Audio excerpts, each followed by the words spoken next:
11 paces to the door.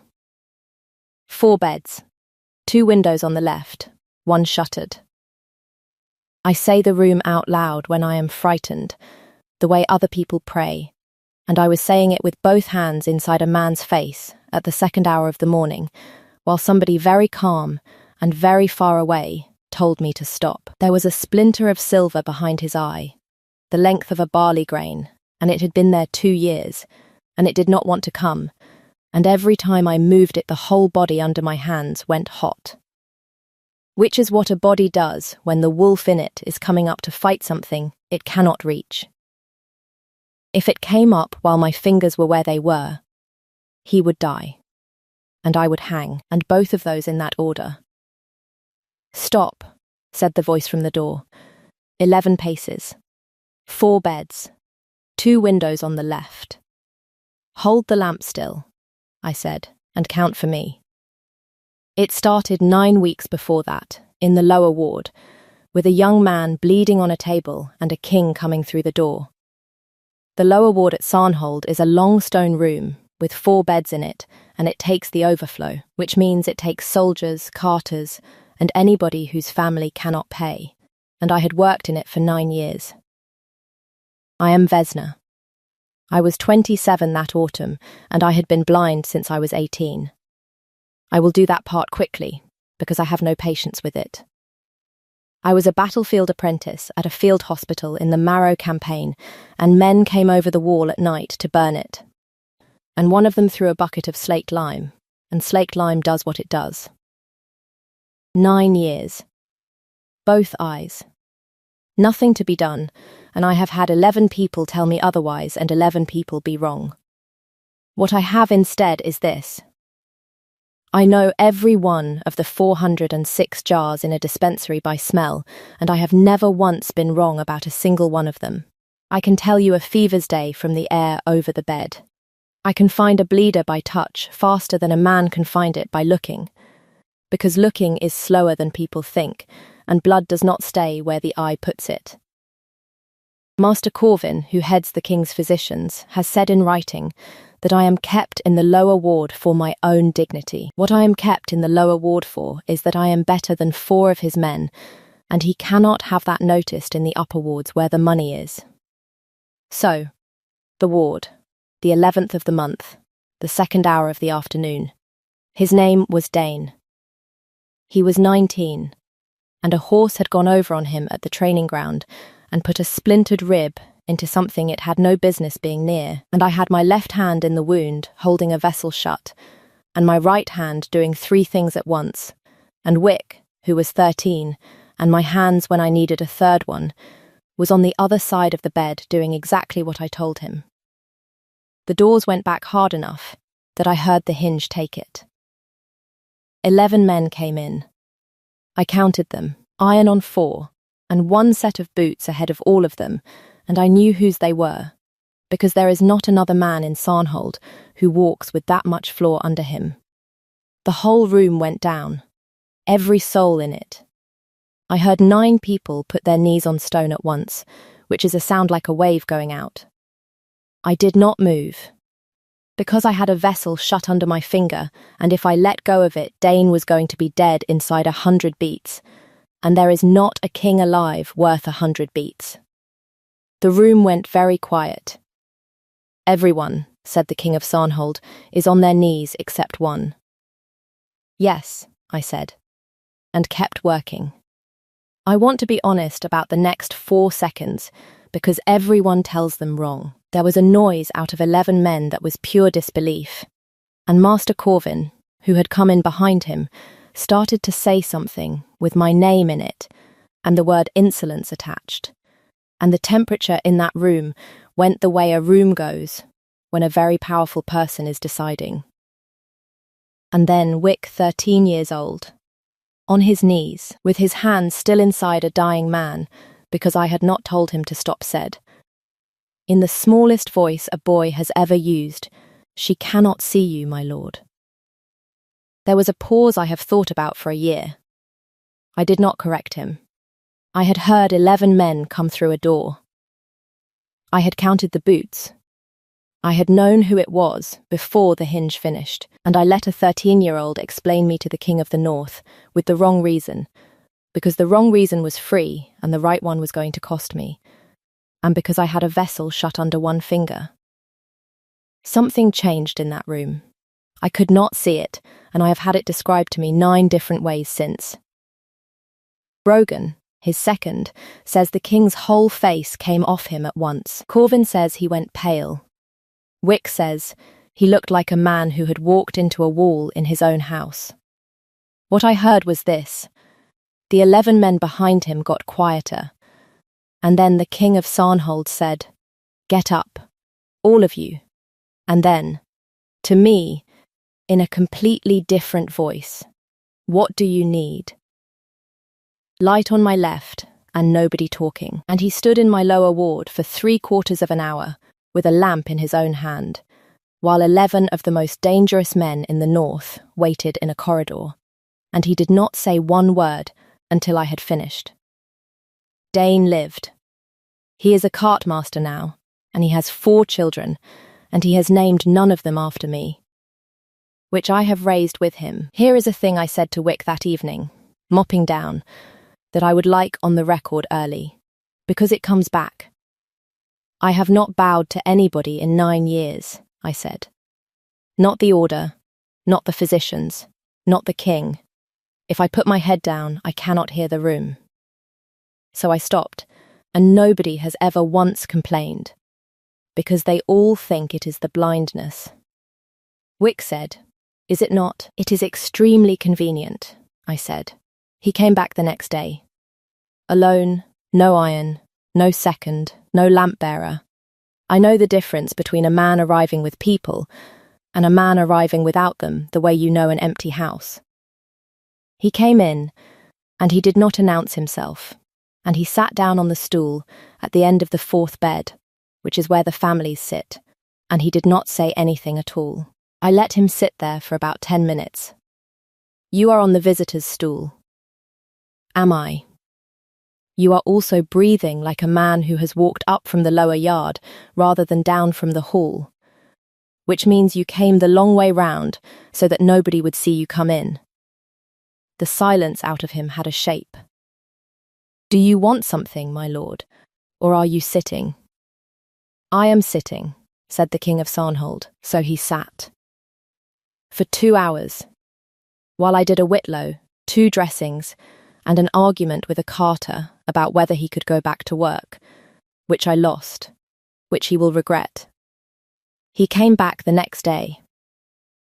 And the next. He stopped announcing anything. Some days he said 4 words, and some days he said none, and on the 6th day I set a bowl of hot water down on the bench beside him and said, "You are going to have to earn the stool," and Ronan of Sarnhold rolled his sleeves and washed dressings in my ward for an hour and a half. That is the entire beginning of it. The most feared man in the north, on a wooden stool, in a room with no window on the good side, in silence, washing out cloth. The thing I could not work out was the noises he was making. Not words. He would come in, and there would be 4 seconds of arranging I know that sound, cloth and stance. A man drawing himself up, and then nothing would come of it. He would do it in an empty room. There was nobody in that ward to see it, except a woman who cannot see. And he had begun describing things. Badly, terribly, he would say, "There is the sky is doing a thing," and then stop. Once he said, "The bowl is blue," in the tone of a man announcing a death, and I said thank you. And he did not speak again for 20 minutes. If you want to know what a king of the north was actually doing on a stool in a charity ward for 9 weeks, because it was not what I thought, and it was not what the hold thought either, and when I found out I went for him with a jar in my hand, "Stay with me and follow along so you do not lose the thread. It gets a great deal worse before it gets kind." His wolf appointed itself in the 3rd week, and I want the record to show that it is a liar. It came in behind him one evening, sat down, and then began, over the following weeks, to run what I can only describe as a campaign. It moved my stick. Every day. I keep it against the third bedpost and it would be 4 feet away, and I would say, out loud, the stick. And there would be a silence, and then a thump. And it would be back at the third bedpost, and there would be an animal breathing at me with enormous innocence. It lay in doorways, specifically the ones I was counting toward. There is no worse thing you can do to a blind woman, and it did it 11 times in a fortnight, and every time I went into 11 stone of wolf at walking pace, it made a sound like a man being sat on.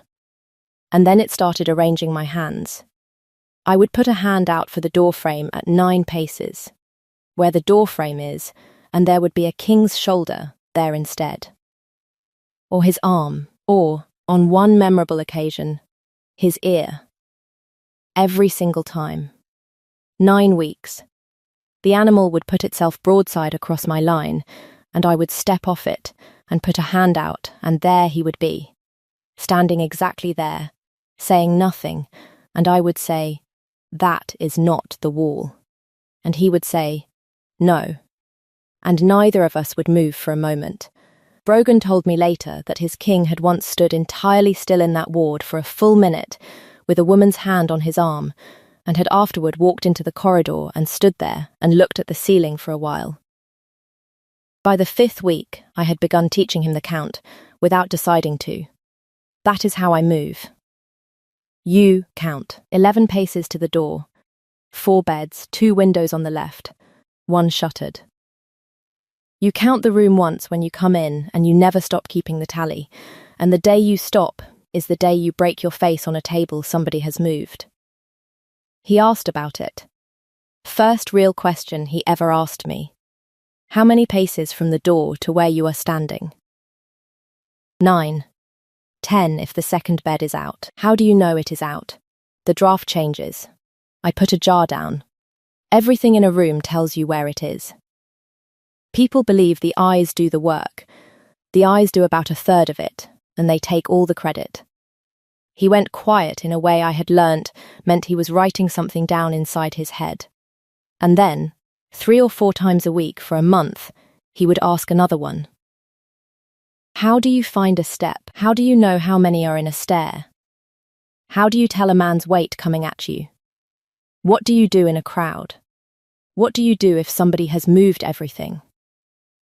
I thought I want to be accurate about how pleased I was with myself. I thought, this is a man who has never once in his life been curious about how another person manages, and he is being curious at me, and it is the nicest thing that has happened to me in 9 years. The night it came apart, he was on the stool and I was grinding, and I asked him a question nobody asks a king. Why do you come here? He did not answer for a long time. Because you are the only person in this kingdom who does not look at me, he said. That is a compliment, shaped like a complaint. It is neither. It is the whole reason, and I have been sitting on that stool for 9 weeks, trying to find a way to say it that is not. He stopped. Then he said, in a voice I had never heard out of him, Vesna. How long did it take you, from the lime to the day you could walk your own ward without the stick? 4 years. 4. It is not a comfortable number. I did not have anybody to teach me. Nobody in that order had the first idea, and half of them thought I ought to be pensioned to a coast somewhere. I set the pestle down, because something in the room had gone wrong, and I could hear it. Why? And Ronan of Sarnhold said, because I have got 2 years, at the very most, and I have been coming here to learn how. I have never been so still in my life. He told me all of it from that stool, in the flattest voice a man has ever used. A silver-edged blade at the Mariford Treaty, 2 years and 4 months earlier, the same campaign that took my eyes. The other end of it. A splinter left in behind the left eye, where nobody could reach it. 2 years of the left going, and then the right beginning, and the middle of everything already gone soft. And Master Corvin's tincture holding it at bay, and the plain arithmetic that in a year or two the king of Sarnhold would be a man walking into furniture. An alpha who cannot hold a ground, cannot hold a kingdom, he said. There are 4 men in this hold counting the days I do not come down to hall. So I cannot ask a healer, I cannot ask a priest, and I cannot ask my own second. And then in the 11th month of the 2nd year I walk into a charity ward, and there is a woman standing up in a room full of people on their knees, working faster than any man I employ, and she does not need her eyes at all. The jar was in my hand. I found that out afterward, because Wick told me. You came to study me. At first, he said. Yes, 9 weeks. The first 4, you sat on that stool and asked me how to find a stair. Yes, do you know what I thought you were doing? My voice came out of me like somebody else's. I thought a man had got curious about how I live. 9 years, my lord. 9 years of being handled, and pitied, and kept in the lower ward for my own dignity, and I thought I stopped, because I was not going to finish that sentence in front of him. Vesna, get off the stool. He got off the stool. He went out. I did not hear from him for 4 days. Something in me that had been soft stopped being soft, because on the 2nd of those 4 days I sat down with a cold head and did what I am actually good at, which is not feelings. I thought about the smell of him. 9 weeks on a stool at 4 feet. Every visit, there was a note on that man I had been smelling since the 11th of the month, and had filed as physic, and not thought about again, and I sat in the dark of my own room and took it apart the way you take apart a jar, and at about the 3rd hour of the morning I got it. Foxglove leaf, wintered, boiled lime water, and under it, faint and sweet and unmistakable, the thing you use in quantities of a grain to bring a swelling down and never ever give twice in a season, because it takes the small vessels with it. Master Corvin had been giving the King of the North a tincture for 2 years that was not slowing his blindness. It was doing it. I went to Corvin. That was my error, and I have owned it publicly. I went to the head of the king's physicians, on my own, in his own dispensary, with no witness, and I named the 3 things in his tincture, and I asked him to explain the 3rd. He did not argue with me. He did something much worse. He said, "Nobody will take the word of a blind charity healer over mine." And he was correct. And then he moved first. By the end of that week, I was out of the lower ward unfit to practice unsupervised, on the order's own paper, with his signature and 2 of his men's, and Wick was moved to the stables, and the king's dose had been raised. 4 days. That was all it took. Brogan came and got me out of a still room at Wenlow 11 miles down the valley, on a horse he had ruined getting there. And what he said was, he cannot see the door. Not the room, not the door. 4 days. And Corvin has called a council for Tuesday. Corvin's counsel was beautifully done, and I will say so. He did not accuse anybody of anything. He was grieved. He laid before the 8 lords of Sarnhold 2 years of his own honest treatment of a king who had ordered him to secrecy, and the sworn word of 2 physicians, and the plain fact that the man at the head of that table could not tell them how many people were in the room. An alpha who cannot hold the ground, cannot hold the kingdom. It is not even a cruel law. It is 200 years old, and it exists because a pack that cannot be defended dies. The eastern reaches had a challenger ready in the corridor. That is how prepared it was. And Ronan of Sarnhold sat at the head of that table and did not deny one single word, because none of it was a lie. So I came in. Nobody stopped me. I have thought about that a great deal, 8 lords, and a room of iron, and not one of them put a hand out. Because what do you do with a blind woman walking in with a boy holding a crate. 11 paces to the far door, I said. 2 windows on the left, 1 shuttered. 9 seated, 6 standing, 1 man breathing through his mouth by the fire, and Master Corvin is 4 feet to my right, and has just stopped moving. Then Wick put the crate on the council table, and I said, "Take the lids off. All of them. Move them about. I do not care in what order. 22 jars out of the king's own dispensary." I named them.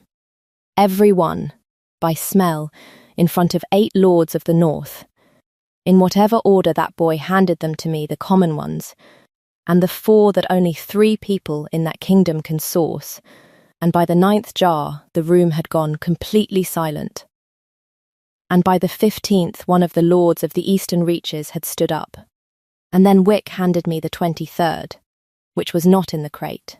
It was the one out of the king's own cabinet, and Corvin had sworn on the order that its 3rd part was harmless. "Foxglove leaf, wintered," I said, "boiled lime water, and meadow ash at somewhere near 1.5 grains to the measure, given nightly for 2 years, and raised 9 days ago, which is a dose I would not give a horse twice in a season, and which takes the small vessels behind the eye, which is exactly and precisely where this man's trouble is." Corvin said, "That woman is unfit to practice. I have it in writing." "You do," I agreed. "You signed it 9 days ago. Ask the room how many jars you can name." Nobody voted on anything that afternoon.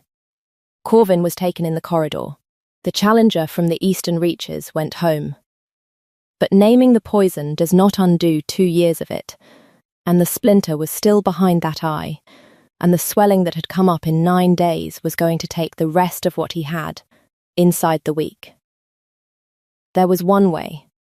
There was one way, and it was mine, and I had been carrying it for 9 years. Every healer in the order knows what a bone cut behind the eye is, and knows that the order forbids it without a master's sanction, and every master in the north would have refused, and I did not ask. And the other thing I had was a box. I have not explained the box, and I have been asked.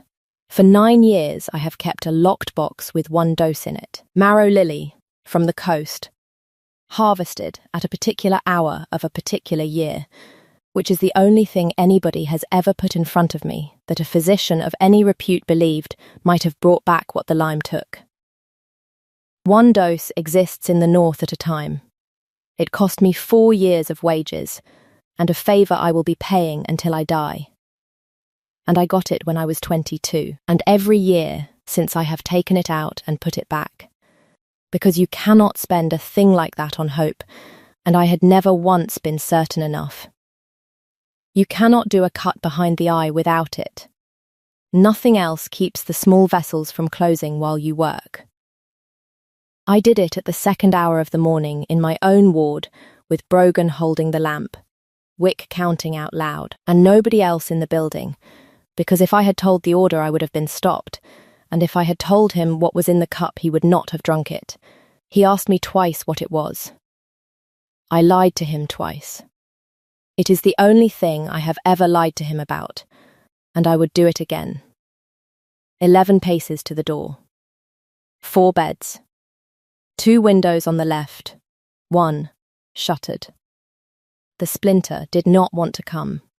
It had been in 2 years, and it had grown a bed for itself, and every time I moved it the whole body under my hands went hot, and the shift started coming up out of him to fight a thing it could not reach, and twice I had to stop with my fingers where they were, and talk it back down, not to the man.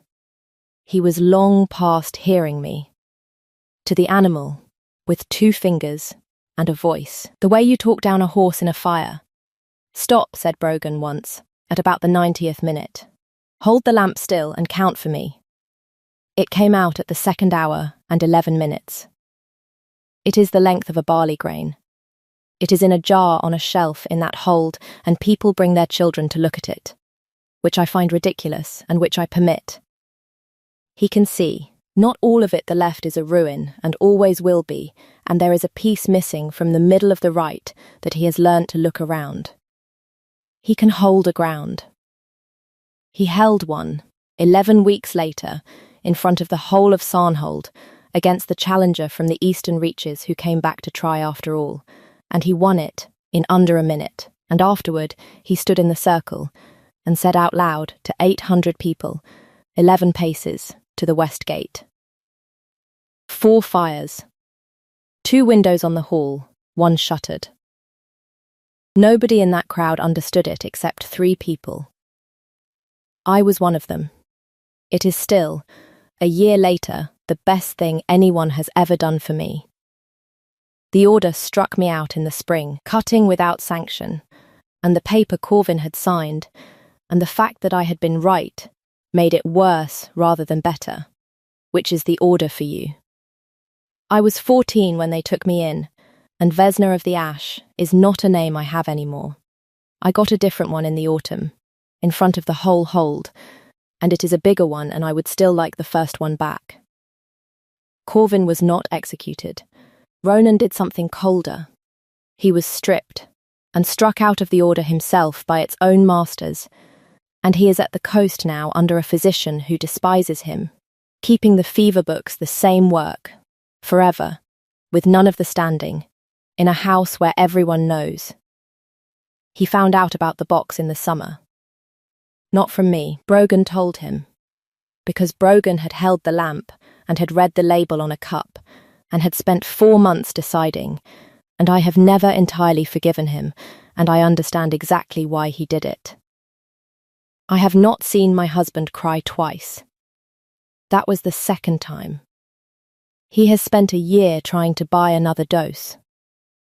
There is not one. There will not be one for 11 years, and he has already bought that one. On paper, from a woman who is 9 years old. And it sits in a box in that hold with my name on it, and I have told him plainly I do not want it. 9 years is a long time to build a way of living, and I am extremely good at mine. A year on, this is what my life is. The lower ward has 11 beds and 4 apprentices, and one of them is Wick, who is 14 and unbearable, and better already than 2 of Corvin's men. I run it. I have never once been asked to run anything else. That animal still moves my stick. Every day. A full year. It has never been caught doing it, and it will lie in a doorway I am counting toward until the day it dies. And I have stopped pretending I mind. The kiss came in the ward, at the 9th hour, between the 3rd and 4th beds, and it was 1 breath long, and it was not what I expected, which is that nothing in me caught fire. Something in me set down. 9 years of being handled and pitied, and kept somewhere for my own dignity. Put down on a stone floor, all at once. And he describes things to me, constantly, ceaselessly. He is the worst at it that anyone has ever been a year of practice, and last week the best he could manage about a sunrise over the marrow was it is doing the thing again, the orange, and he will not stop.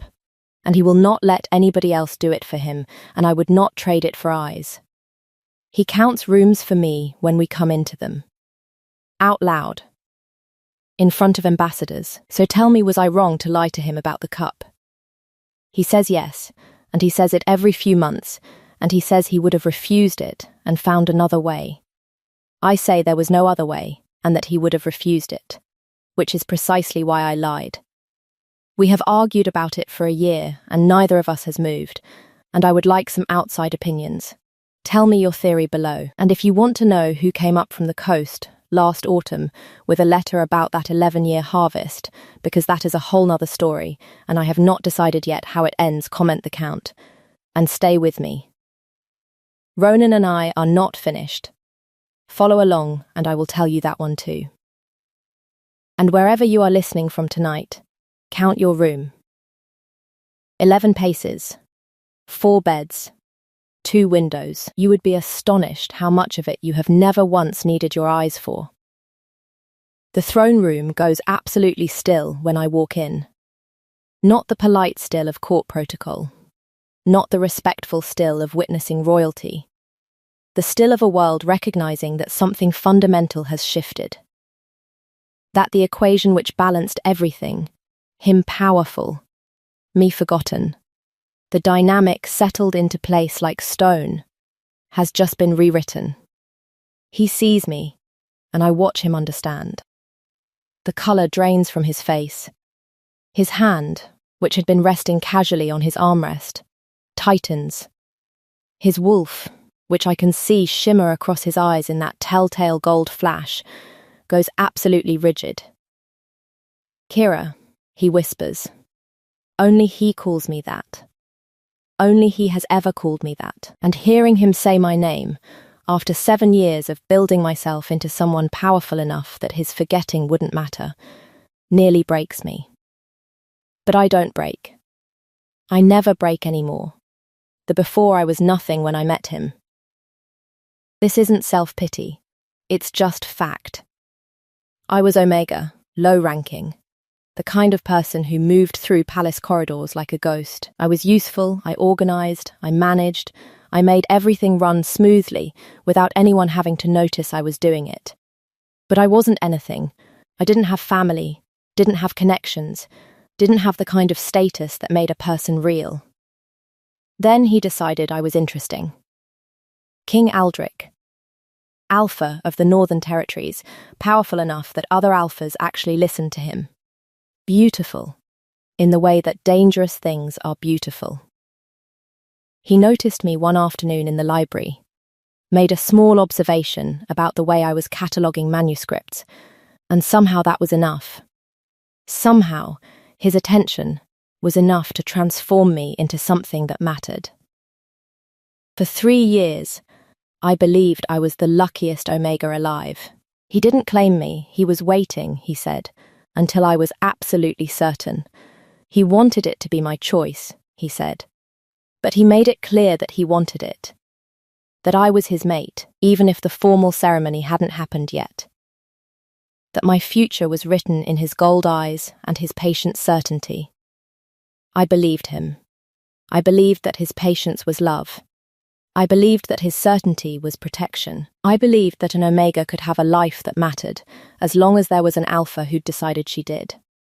I was wrong on all counts. It became clear slowly. The way he made decisions about my work without asking my opinion. The way he'd introduce me to his advisors and they'd smile like I was a lovely decoration he'd purchased. The way my life was starting to be about making space for his life, managing his schedule, existing as an extension of his power. The way he never actually saw me. He saw the Omega he'd claimed. He saw the role I filled. He saw the future he'd decided we'd have. But he never saw me. It took me 3 years to understand the difference. When I left quietly, no note, no explanation, no formal rejection of his claim. I just walked away one morning before court, with nothing but the clothes on my back, and the knowledge that if I asked permission or explained myself, he would never let me go. He found me 2 days later, frantic, desperate, begging me to come back. He was crying, the first and only time I ever saw him cry. He didn't understand what he'd done wrong. He thought he'd been patient. He thought he'd been kind. He thought that an Omega should be grateful to be claimed by someone so powerful. He didn't understand that gratitude isn't love, that security isn't enough, that an Omega could want more than a role in someone else's story. I can't stay, I told him. Why? He asked. Tell me why, and I'll fix it. Whatever I did, I'll fix it. You didn't do anything wrong, I said, and this was the cruelest truth. You're just not enough for me, and I'm not big enough for you. We're mismatched, and I'm leaving before we destroy each other trying to fix it. He looked at me like I'd spoken a language he didn't know. I love you, he said. I know, I told him. But you love the idea of me. You love the Omega you decided I should be. You don't love the person I actually am. And I can't spend my whole life trying to become something real enough for someone who's never looked close enough to see me. Then I left. I walked out of his kingdom, out of his life, into 7 years of building something he never believed I was capable of. The after the thing about leaving an alpha king with nothing but determination and spite is that it focuses you. I didn't have family resources. I didn't have alliances or connections or the kind of safety net that makes building power easy. I had myself, my brain, and the absolute certainty that I would rather die than go back. So I became someone worth not going back to. I took a name, Mirelle, and went east. I found a kingdom in crisis, their queen dying without an heir, their alpha king completely lost in grief. I became his advisor, then his friend, then the person he trusted enough to tell his whole story to. When he died 3 years later, he left me his kingdom. Not through any formal claim, not through anything romantic. He simply decided that his daughter wasn't ready to rule, his council was corrupt, and the only person he trusted to hold power until his heir came of age was the woman who'd taught him how to lead with compassion instead of just authority. So I ruled. I spent 5 years learning how to be a queen, how to negotiate treaties, how to command without claiming. I learned that I was actually good at this. Not because I had alpha blood, but because I understood what it meant to be powerless. Because I'd learnt to listen in a way that most rulers never do. By the time I was ready to return, I was powerful enough to make kingdoms bend. The question was whether I was powerful enough to make him bend. The return, I don't announce my arrival. I don't send messages. I just appear, one afternoon with my honor guard and my crown and the full weight of my new title, Queen Mirelle of the Eastern Kingdoms. The court doesn't recognize me at first. 7 years, different name, different clothes, different everything. But he recognizes me immediately. Before I even step fully into the throne room, before I'm even announced, he knows. His whole body goes rigid. His wolf, which has probably been calm for years, goes absolutely feral. Kira, he breathes. And everyone in the throne room suddenly understands. The Omega who left. The woman he's apparently never quite recovered from. The person walking into his space with enough power to match his own. The threat. Queen Mirelle, I correct, and my voice is colder than I mean it to be. Or maybe it's exactly as cold as I mean it to be.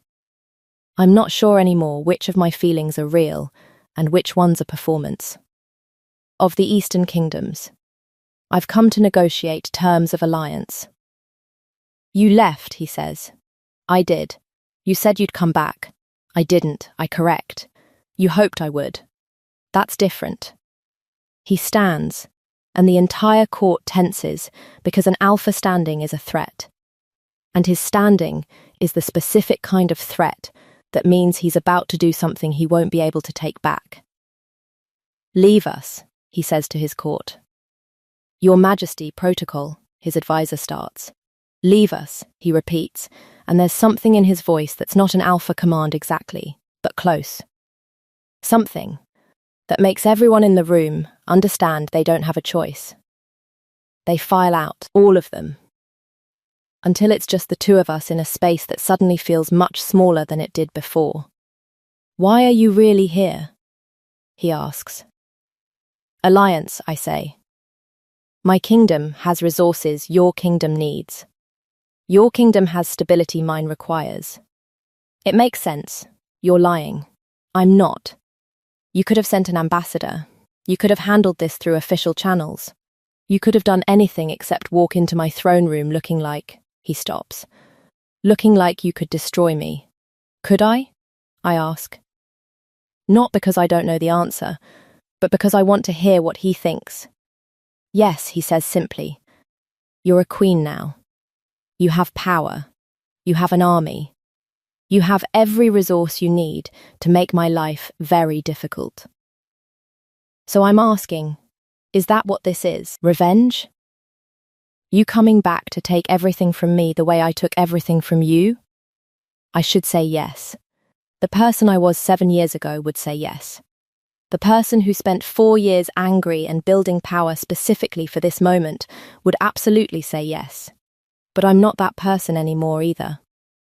I don't know, I tell him, which is the most honest thing I've said since arriving. I came here thinking I did. I came here thinking that seeing you small would fix something in me. That power would be enough, that if I could just prove I was worth something, you'd understand what you lost. You were always worth something, he says. Not to you, I reply. I was worth something as a role, as an omega you'd claimed, as part of your story. But the person I actually am, the person I've become, you wouldn't have recognized her if you'd tried. He crosses the space between us, and I let him. This is dangerous. Letting an alpha king close to you, when you have power of your own, is a specific kind of vulnerability. But I've learned that sometimes vulnerability is the only honest thing left. I looked for you, he says quietly. For 3 years after you left, I looked. I hired people to find you. I offered rewards. I did everything except actually listen to what you told me when you were still here. That you didn't want to be found. That you didn't want to be fixed. That you wanted to be left alone to become yourself. Why did you stop looking? I ask. Because my counsel told me it was weak. Because my advisors said an alpha king couldn't spend his reign chasing an omega who'd abandoned him. Because I was tired of hurting. He pauses. Because I realized that if I actually loved you, I had to let you go. Really let you go. Not hope you'd come back. Just let you build whatever life you needed. And did you, I ask? Let me go? No, he admits. I spent 7 years thinking about you, about what I did wrong, about the way you looked at me like I was a stranger, wearing the face of someone you used to know, about how I'd built this entire kingdom around certainty and never once questioned whether my certainty was making the people I cared about smaller. I'm quiet for a long time. I didn't come here to destroy you, I say finally. I came here thinking I needed to. I thought I needed you to suffer the way I suffered. To understand what it felt like to be unmade by someone who claimed to love you. And now? Now I'm not sure what I need. I tell him. Now I'm looking at you. And I'm seeing someone who might have actually learnt something. But I'm also seeing the person who made me into nothing and called it love. And I don't know if those are the same person or different people, or if growth means anything when the foundation was broken to begin with. He nods slowly. That's fair. More than fair. I'm going to stay, I say. Not because I'm surrendering. Not because I've decided the past doesn't matter, but because I need to know if there's actually something here that could be real. If you can see me as I am now, instead of as I was then. If we can build something on actual equality instead of on an alpha deciding an omega should be grateful. I want that, he says. I know you do. But wanting and earning are different things. And I'm done giving people credit just for wanting better. I need to see the actual change. The reckoning staying means bringing my army into his kingdom. It means establishing my court within his. It means making it clear to everyone that I'm not here as a visitor or a guest. I'm here as an equal power who could, at any moment, decide this alliance isn't working. It's terrifying. It's also the only honest thing I can do. The first week, he tries to slip back into old patterns. He makes decisions about court without consulting me. He introduces my advisors like they're decorations. He acts like his authority is assumed. I shut it down immediately. That's not how this works, I tell him in front of his entire court. I didn't build a kingdom to become part of yours. I'm here as an equal, or I'm not here. He goes still.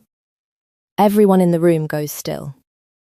This is confrontation. This is an Omega Queen telling an Alpha King that his authority isn't absolute. And he nods. You're right, he says. I apologize. To you, and to everyone here. This kingdom doesn't work under the old rules anymore.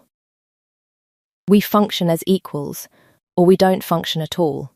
It takes weeks for the court to adjust. It takes months for him to fully understand what equality actually means, that his decisions matter equally to mine, that my input is required, that he can't just want something and have it appear. But slowly, it becomes real. We have meetings where we actually argue, where I challenge him, where he has to defend his positions, where I have to defend mine. And somewhere in that friction, something real starts to grow. It's not the overwhelming, passionate thing he wanted before. It's something quieter, built on the foundation of actually knowing each other, built on the radical commitment to seeing the person in front of you instead of the role you've assigned them. The decision it takes a year before he asks me to stay permanently. We're walking through a garden, his garden, the one he used to show me when we were young, and I was learning to believe that an Omega could have a life worth living. The flowers are different now. The layout has changed. But the bones of it are the same. I don't know how to say this without sounding like I'm trying to claim you again, he says. So I'm going to be direct. I love you. Not the Omega I decided you should be. But you, this version of you, the person who built a kingdom, the queen who walks into rooms like she owns them, the woman who tells me when I'm wrong. I love you. I know, I tell him. Is that enough? He asks. No, I say, and I watch hope flicker across his face before I continue. But it's not nothing.